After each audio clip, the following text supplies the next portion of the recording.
And also, just to let you know that it's now possible to sign up for interviews if you want. So there's interviews possible. The first interview session will be tomorrow.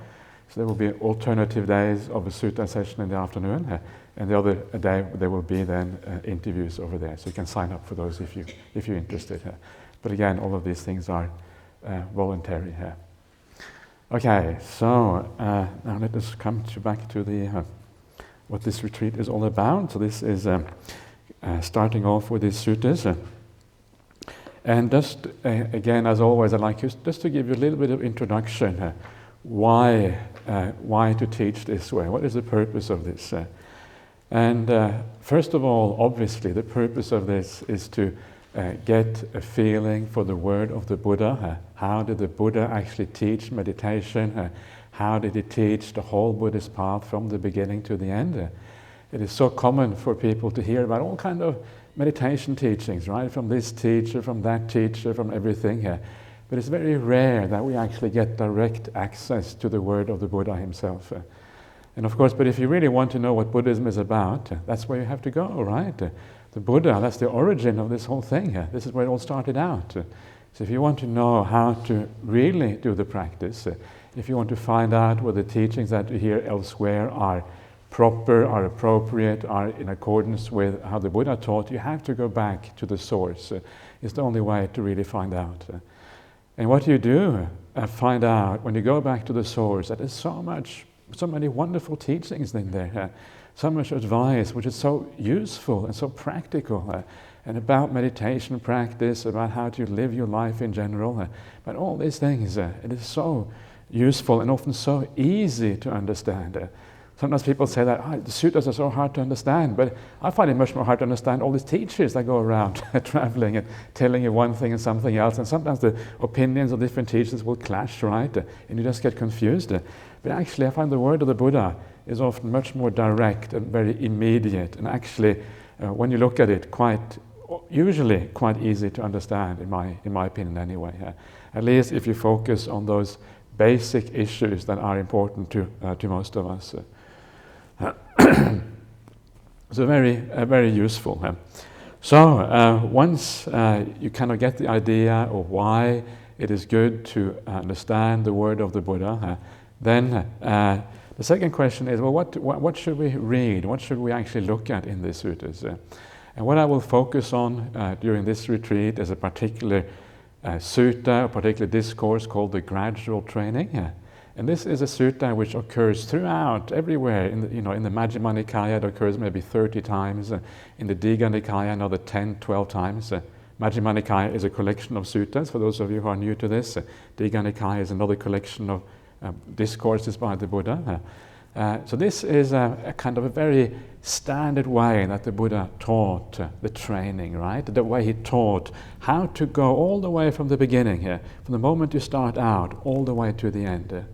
So it's a very standardized way. The Buddha taught this again and again, in different locations, to different people, with slight variations, right? When you hear the same thing with a slight variation, it expands your vision and your understanding of what's going on.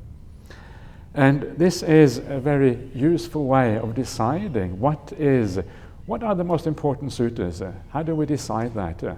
And the way you decide that is that those suttas that occur again and again, that the Buddha taught to different audiences here and there, right? The things that he obviously emphasized so that everybody can hear, that must be the most important part of the Buddha's teachings.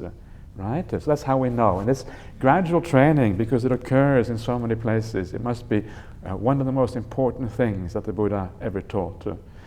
There are a number of things that are like that, which he taught again and again, and I will point these things out as we go through these 9 days. But the gradual training is certainly one of those. So that will be the backbone of this retreat. And I will start that sutta on there's a third sutta, Majjhima 27, the third sutta in this little compilation. So we'll start that tomorrow probably.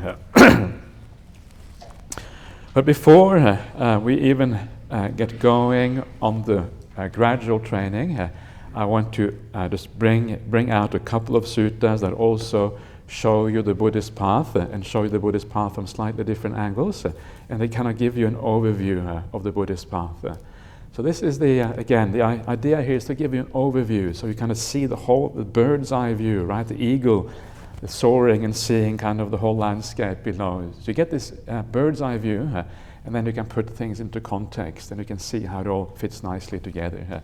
And this is the idea with these first couple of suttas here. So these are the kind of alternative ways of looking at the gradual training, if you like. So this is the idea here.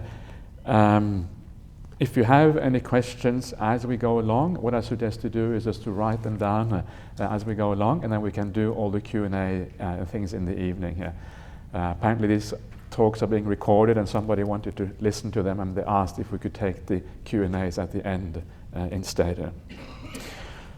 Okay, so let us then get going with the first sutta here. This is from the Anguttara Nikaya.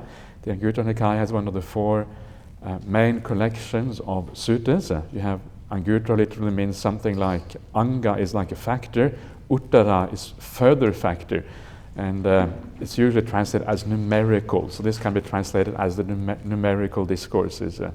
That's how Venerable Bhikkhu Bodhi translates Anguttara Nikaya. So this is from this collection. And again, this particular sutta, one of the reasons I have taken it out here is because this sutta is a very common one. This particular structure that you see here is something you see again and again in the suttas, and for that reason is actually very important.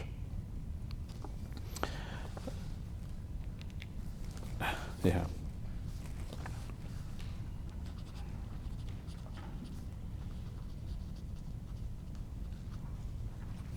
Okay, so I'll read it out and I'll comment on it afterwards. Bhikkhus, monks in other words, for a virtuous person, one whose behavior is virtuous, no volition need be exerted. Let none regret arise in me. It is natural that none regret arises in one who is virtuous, one whose behavior is virtuous. For one without regret, no volition need be exerted. Let joy arise in me. It is natural that joy arises in one without regret. For one who is joyful, no volition need be exerted. Let rapture arise in me. It is natural that rapture arises in one who is joyful. For one with a rapturous mind, no volition need be exerted. Let my body become tranquil. It is natural that the body of one with a rapturous mind is tranquil. For one tranquil in body, no volition need be exerted. Let me feel pleasure. It is natural that one tranquil in body feels pleasure. For one feeling pleasure, no volition need be exerted. Let my mind be concentrated. It is natural that the mind of one feeling pleasure is concentrated. For one who is concentrated, no volition need be exerted. Let me know and see things as they really are. It is natural that one who is concentrated knows and sees things as they really are. So that is the sutta. Very, very quite brief. It is a little bit longer than that. You can see the little dots at the bottom there, which means that the sutta goes on. And that's why I have given you references there, so if you want to look it up yourself, you can. But this is the part which is most important for this retreat. And again, because this is the most practical part, the most immediate part, the one that is relevant for most people. And this is another thing that I think is so important with the suttas, is to make them practical, right? Make them something that you can relate to, something that you can take into your daily life and you can actually use in your meditation practice. I think one of the reasons why the suttas sometimes have a bad name is that often, like the couch potato Buddhists, they like to kind of hang out and argue or discuss about the suttas. And that becomes like intellectual Buddhism. And of course, the whole purpose of Buddhism is to practice it, right? Not just to have an intellectual understanding. And for that reason, it's important to be able to integrate the sutta readings with the practice. So that's why these are mostly practical suttas. So this sutta here, the way of understanding this particular sutta, and this is a point made by others, that this, what you're seeing here is really the psychology of meditation, right? It's psychology of meditation because this is actually what you experience as the meditation progresses. This is how meditation actually manifests in your own mind. This is what it feels like, or at least should feel like if the meditation is working well. So this is the psychology, and it's a very useful thing, right? If you know the psychology, if you know what it's supposed to feel like, it's like you have a map, you have a guide, you have something to show you how things are supposed to move along as you go along. And this is what these things are like, in a sense, like milestones. You know, on the roads, you have this little kind of, little things on the side saying so and so many kilometers to such and such a town. And this is like this, right? This is like so and so many steps away from Nibbana, right? So if you're at step 3 and Nibbana is at step 12, and it's 9 steps away, then you move on to step 4, 8 steps to Nibbana. And it gets more and more exciting as you move along and you're moving towards this. Because this whole thing progresses all the way to awakening. Awakening is the last step here. So this is the great thing about this. So it is a guide. So it's something that when you do your meditation practice, you sort of look at this and you have some idea where you're at on the path, right? So it's a very powerful thing for that reason. So this is like the psychology of meditation practice. Before I discuss this in more detail, I just want to put it also in perspective to show you how this fits in with the rest of the other ways of looking at the Buddhist path. And the first thing I was saying is, of course, that this is an overview. It shows you how things beginning with virtue and ending up with awakening. And I just said before that the gradual training is a similar kind of idea. The gradual training is also where you start off from the beginning. You start off with hearing the word of the Buddha, and it takes you all the way to awakening. So the gradual training and this particular framework, which is the psychology of meditation, they overlap. There are two ways of looking at the same process, slightly different angles, right? But essentially the same thing. And you can see that when you put them side by side, you will see that there is a lot of parallelism between the two. And this is one of the important things to understand about the Buddha's teachings. Everything is one view, right? Everything is one picture. These are not different things. They're all part of the same thing.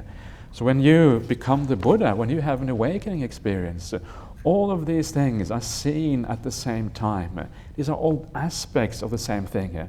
So because of that, it's important to be able to match these things with each other and to understand them as part of the broader context.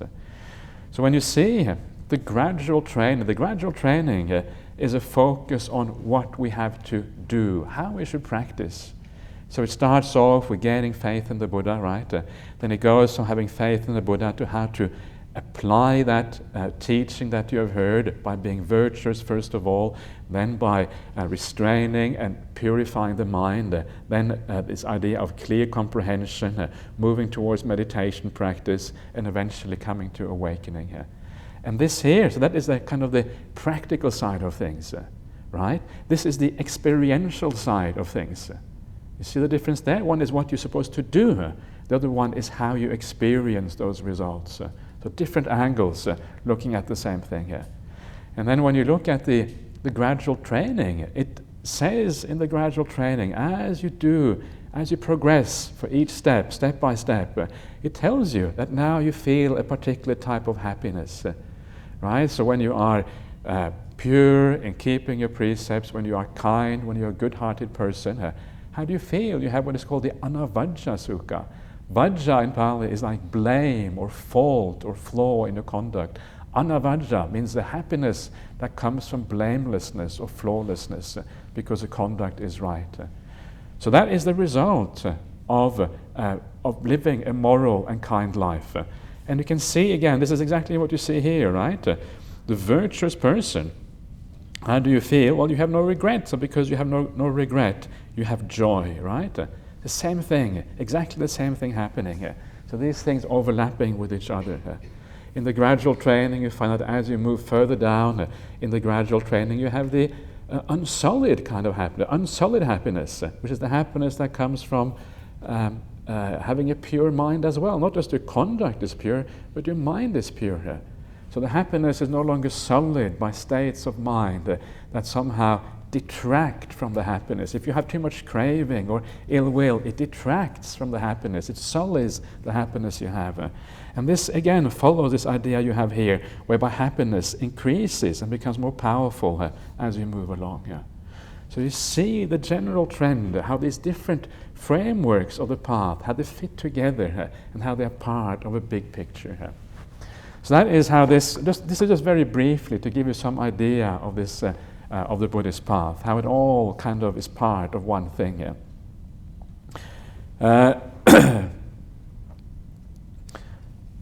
Yes, and then of course, then the gradual training moves on, and then you have the jhanas, right? And that is where here the samadhi comes in here, and then you have the seeing things, concentration mentioned here, and then you have the seeing of things as they actually are, and this is also further down on the gradual training. So that is about how this fits with the gradual training.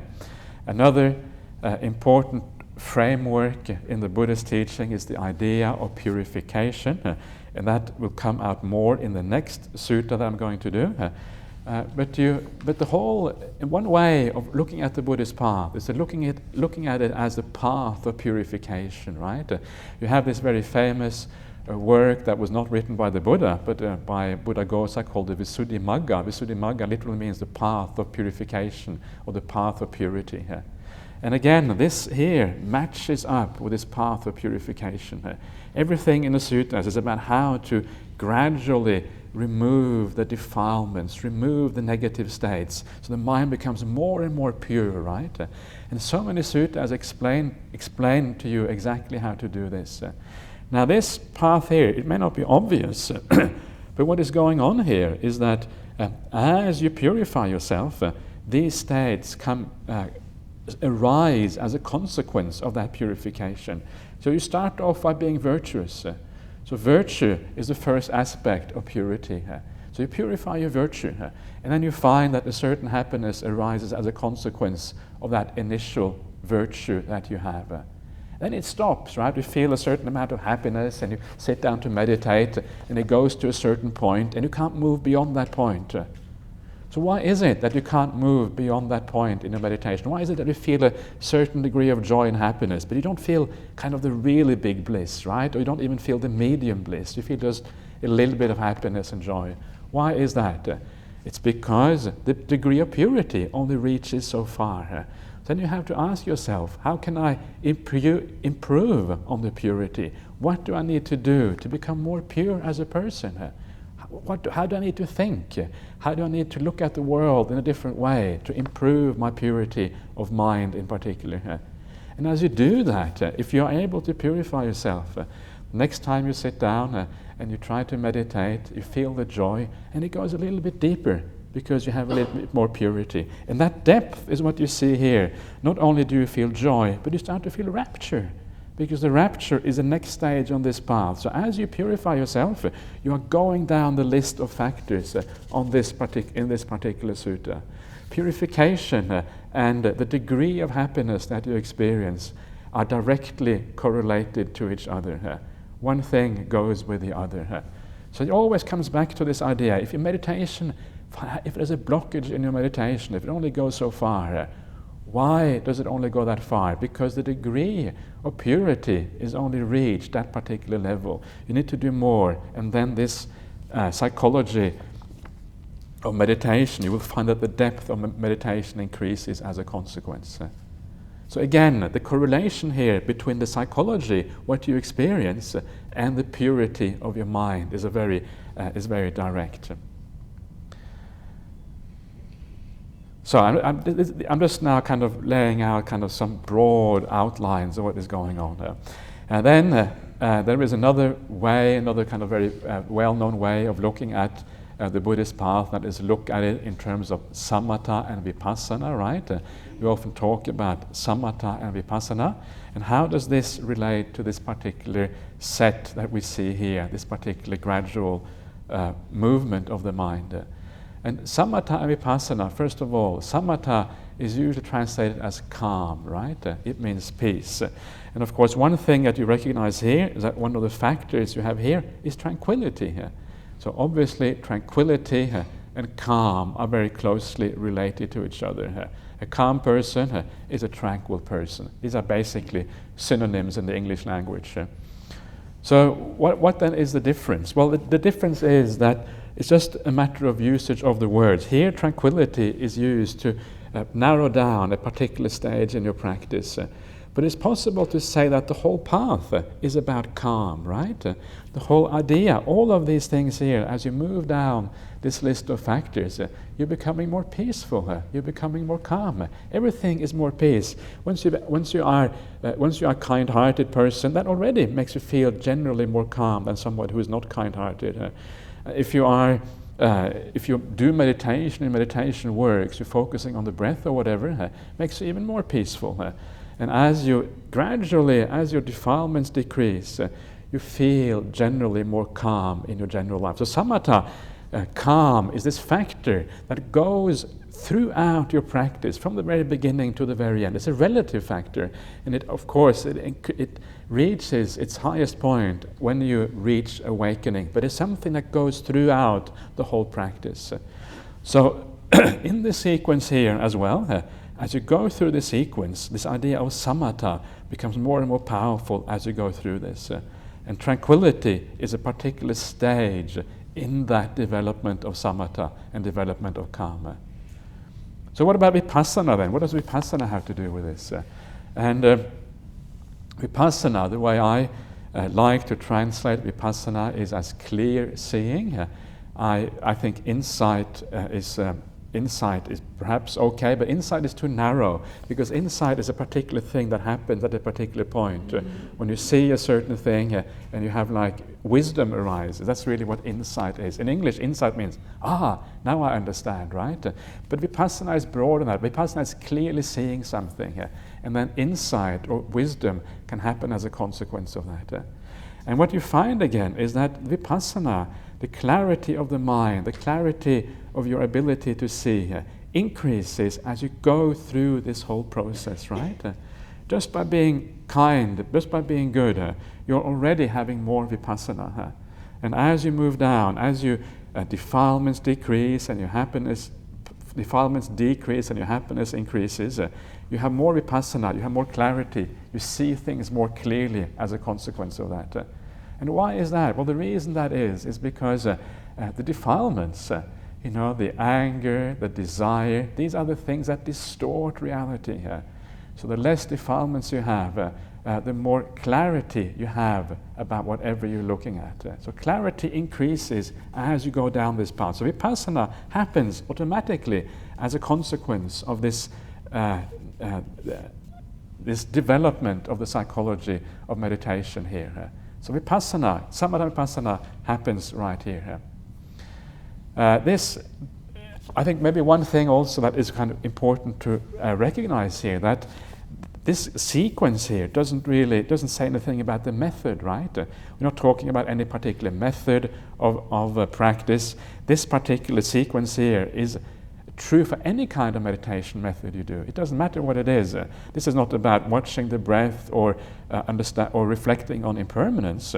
In fact, both watching the breath and developing the idea of impermanence, both of those would be conducive to this particular sequence of mental phenomena to arise, right? So if you watch the breath in the right way, this is what should happen. If you are recollecting death, this is what should happen. If you are contemplating impermanence in whatever way, this is the sequence that should happen. If you are doing some other kind of meditation technique, this is what should happen. This is the psychology, and this should happen regardless of the type of meditation technique you're doing. This is not about meditation technique, but about the result, how it should be experienced. Okay, so there you are. So that is the some ways of relating this to the other aspects of the Buddhist path. Now I want to look a little bit more in detail at this particular sequence itself. And one of the things that is very outstanding to me about this particular sequence, so this is again how we experience meditation, right? Is the enormous mentioning of things that have to do with happiness here, right? You're starting off and you have, of course, you have virtue first of all, and you have non-regret. Well, non-regret can be considered, I suppose, a type of happiness, and from that comes joy, right? Joy. Then you have rapture. Then you have tranquility. Well, tranquility is certainly is something people want, this sense of peace, right? And then you have happiness. You have sukha, pleasure, it is called here. So one of the powerful things that you see here is this incredible emphasis of happiness, happy states of mind on the Buddhist path. And so meditation practice really is all about happiness. It is all about developing these good and positive states inside. And this is something that you see here. And of course, once you see that already gives you a very clear guide to how your mind should develop during a retreat like this, or any kind of meditation retreat. Happiness is one of the essential qualities. And there's something wonderful about that. We all know that the Buddhist path is supposed to lead to the end of suffering, right? And here we're talking about the other side, the flip side of the coin, the happiness side of things. And there's something very powerful about this, because it is obviously the case that for all beings, human, animals, or whatever beings there may be, that everyone seeks for happiness in one way or another. We're all seeking for fulfillment. We're all seeking for a sense of meaning. We're all seeking for kind of a fulfillment of this craving and desire that always runs our lives. Why do we do things in life? What is anything in life about? And it's always, all the desires we have are there to reach a certain goal that desire promises us. Desire promises satisfaction, happiness, all these kind of things. And of course, the Buddha comes along and says, you're looking in the wrong place. This is how you do it. And this is what this is about, right? This is how we find that solution to the problem that we've always been kind of trying to find a solution to. The end of the fulfillment of what craving always promises us. Satisfaction, peace, and all these kind of things. So it's very powerful when this path, when the focus is so much on happiness. There's something very immediately attractive about that, right? We know that this is basically where we want to go. We know that it must be right in one way. That actually this is what we've been searching for our whole lives. But remember that in meditation practice, because this is a very good guideline again for how your meditation should work. And if your meditation is not giving you this kind of satisfaction, this kind of happiness, at least gradually improving, you need to ask yourself why. And perhaps you need to change your approach, or look at something, how can you actually do things differently to make it work out so it gives rise to these things. And it is particularly important for this sutta because this is about how meditation is supposed to be experienced. This is precisely about these things. So please keep this in mind, and then you have a very clear guideline for what's going on. Now, another thing which is interesting here is how much happiness there is on the path even before you get to samadhi, right? Concentration here is samadhi. And this is kind of long way down the list, number 7. And there's all these other factors of happiness before you even get to samadhi.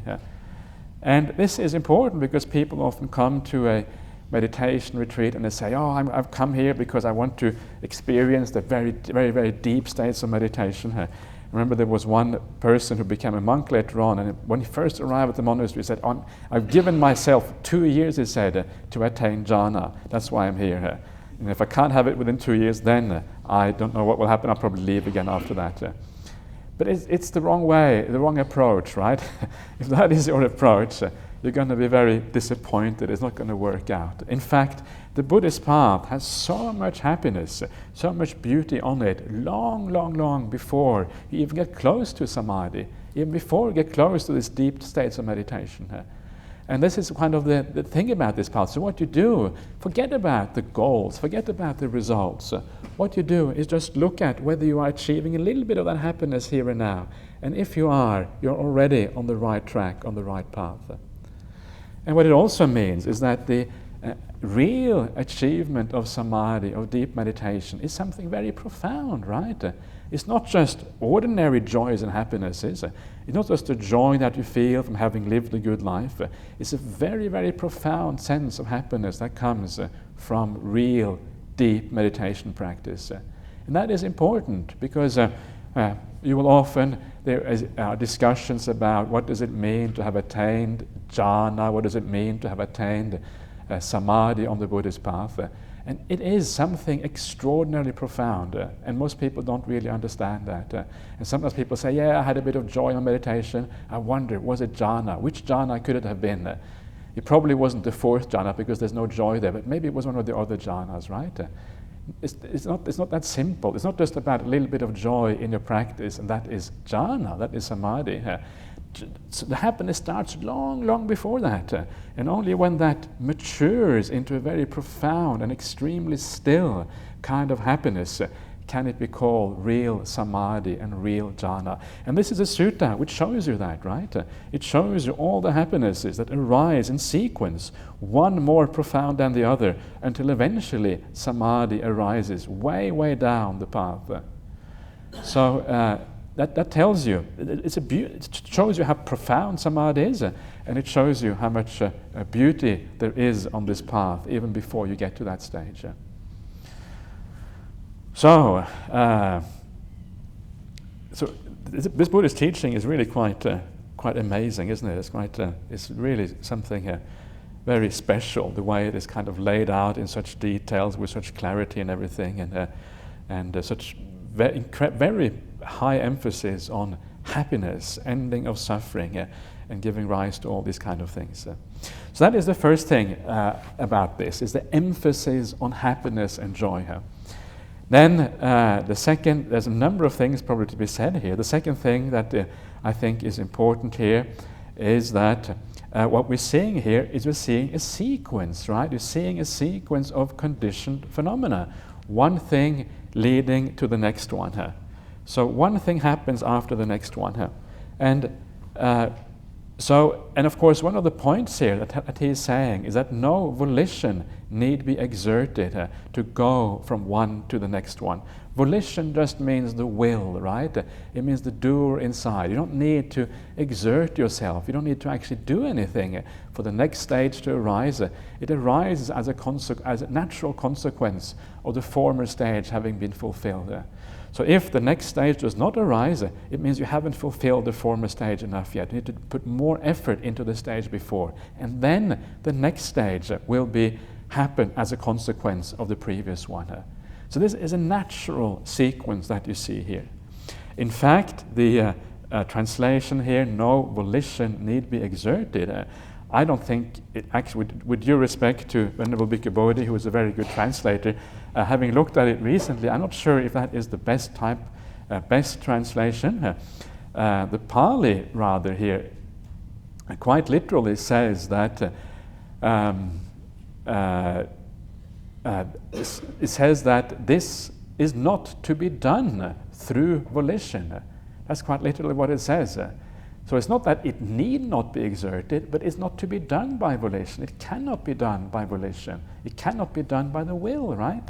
That is a different emphasis. When you say need, it means, well, you can put a bit of volition in there, it might help out. But no, the point is it cannot be done by will. Willpower cannot give rise to this particular sequence. The only way that this sequence can arise is by putting in the basic factors, and as a consequence of those basic factors, the rest of the sequence will happen as a natural consequence. That is what it's saying. So it's a very powerful statement. So what does that mean in practice? Well, what it means in practice, if you want to find out why these things are not happening in your meditation practice, And I'm sure that most of you will probably be able to say that all of these things are not happening, right? I'll be very impressed if you get all these factors coming together. I'd be very, very impressed with you. And it would be wonderful, of course, and I would be very, very happy as well. But why is it only stopping at a certain point? Why is it only go so far? And if it is a natural sequence, then you have to go back to the very first one, right? It's the very first one that is the important one. That is the one that sets in motion all the rest of these things. So the problem then is virtue, right? That is the issue that we have to deal with. And that is what this says. And the rest is a matter of not doing anything. There's no exertion, no volition, no will being required at all. In fact, the will is superfluous. The will actually gets in the way here. The will is not going to be able to do anything here for the sequence to actually work out. So put the will aside and go back to the beginning and ask yourself, is it possible for me to be more virtuous? What can I do with my virtue? So this is what this sutta says. Forget about the will. Put in the basic factors. So what do we mean by virtue on the Buddhist path? And the Pali word for virtue here is sila.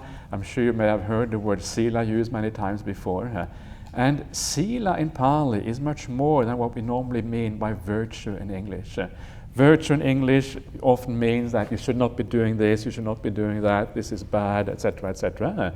That is also part of sila, right? Is to avoid the negative things. Don't treat other people badly, don't say bad things about others, right? This is kind of the basic. This is what we all know about already. But the word sila means more than that. The word sila often means something like habit, right? Almost like character is what it means. So it has more to do with our whole person, our whole personality. What are we like? What is our character like? Are we kind of generally good-hearted and kind people? Is that our character? Or is our character different from that? So it is a development of the whole character that is meant here by the idea of sila. So in other words, yes, it includes avoiding the negative, but it also includes the development of the positive qualities, right? Don't do the bad, but do the good stuff, right? So these are two kind of opposite sides of the same coin. I'm going to talk more about this tomorrow, hopefully. And then it also means, because character is also about our mind state. What is our mind state like, right? What is your general mental outlook? What is that? How does that feel? What is your general attitude towards life? That also is part of this. So sila here is very, very broad. It includes all of these factors, goodness, badness, and also the mental world. And that is why, of course, that because it is so broad, you can now start to see why this becomes the foundation stone for everything else. And a large part of what I want to do on this retreat is to talk about how can we develop, in particular, the mind. How can we learn to look at the world in a different way? How can we learn to kind of nudge the mind in the right direction, that there's more kindness there, there's less upset, there's less kind of all these negative things, less desire even, and move it towards the wholesome, peaceful states of mind instead.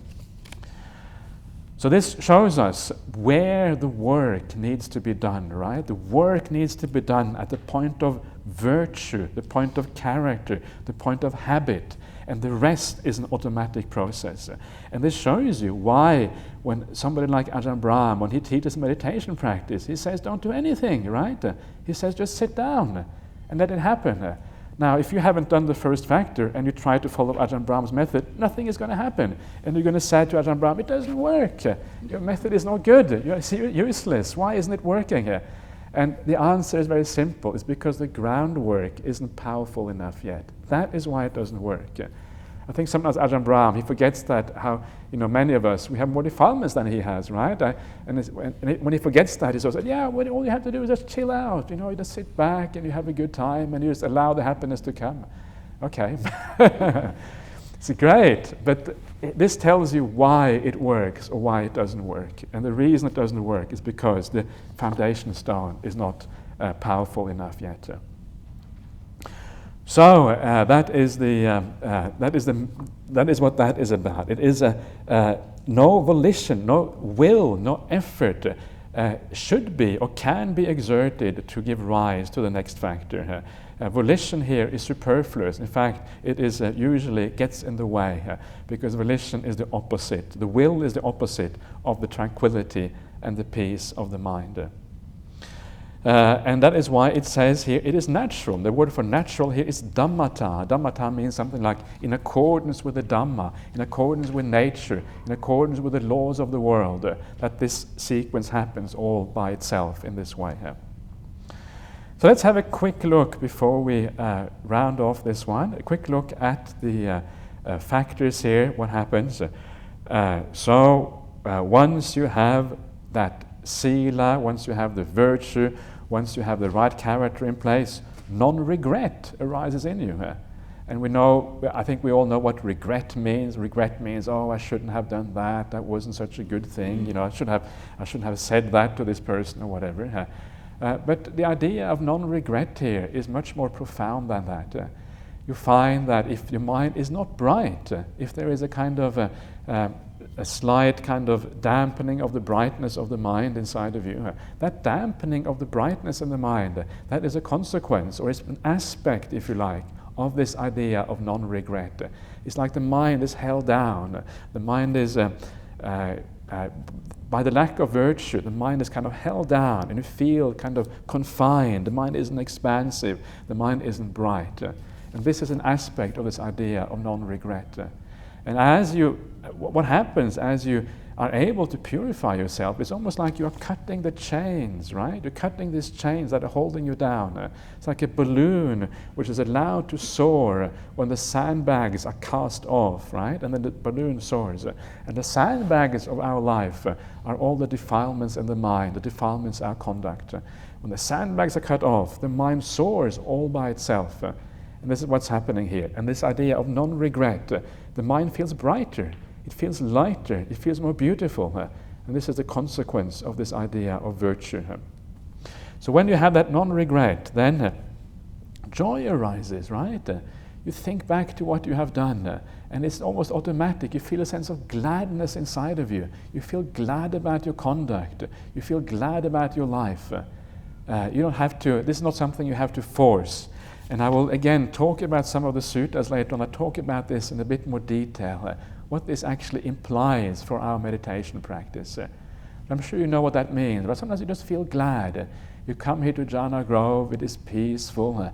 You see the beautiful sunset and the sunrise in the morning. You're with good people around you. You've done what is right in your own life, and you just feel a sense of uplift, right? There's a kind of, the heart feels light and easy, and you feel a gladness. And this is what this gladness is about. And then this gladness, as you practice the meditation, this gladness becomes more and more profound, and you get the rapture arising. And rapture is often felt in a physical sense in the body, right? It's like this kind of wave is going through the body sometimes. It is a deeper sense of happiness that comes as this deepens, becomes deeper and deeper and deeper. And then as you move along, and this again is just to give you an idea of the psychology that happens here. As you move along here, the happiness becomes, in a sense, greater and greater, but the calm also becomes deeper and deeper. That is why, as the rapture starts to kind of become more peaceful, that's why tranquility is the next stage, because you're becoming more and more calm. And at the same time, the happiness is more profound and more beautiful and more delectable at the same time. And that tranquility then leads to an even more profound sense of happiness. And this is the sukha on the path. The sukha means basically, it's a general word that means happiness in the Pali. It's a kind of profound, very profound, deep sense of satisfaction. At this point, there's almost no craving left in the mind, right? The mind is very pure. And when there's no craving, it means that you are completely satisfied in the present moment. There's a very deep sense of contentment. And this is why this happiness that comes after tranquility is so deep, because you are content. Tranquility means peace, no craving. You're right here and right now. You feel a deep sense of peace, a deep sense of happiness. And you can see that from that, because of the depth of that, that is when samadhi, here translated as concentration, And if I use the word concentration and Ajahn Brahm gets to hear that, then I'm in serious trouble. So he doesn't like that. And I think a good way to deal with that word is actually not really to translate it at all, but just to leave it as samadhi. Because samadhi has a very specific meaning on the Buddhist path. It just means the mind which is still and unified, right? Which is happy and content within itself. And there's no movement anymore, completely unified with the object. And then, and this of course is the interesting thing, only then, after samadhi, this sutta says, only then can you see things according to reality. Only at this point is your mind pure enough. Only at this point are the defilements abandoned enough that you can see things in accordance with reality. And when you start to see things in accordance with reality, that's when you get liberated, right? You see suffering, you see impermanence, you see non-self. Your whole view of the world is changed, and that is how liberation comes about on the Buddhist path.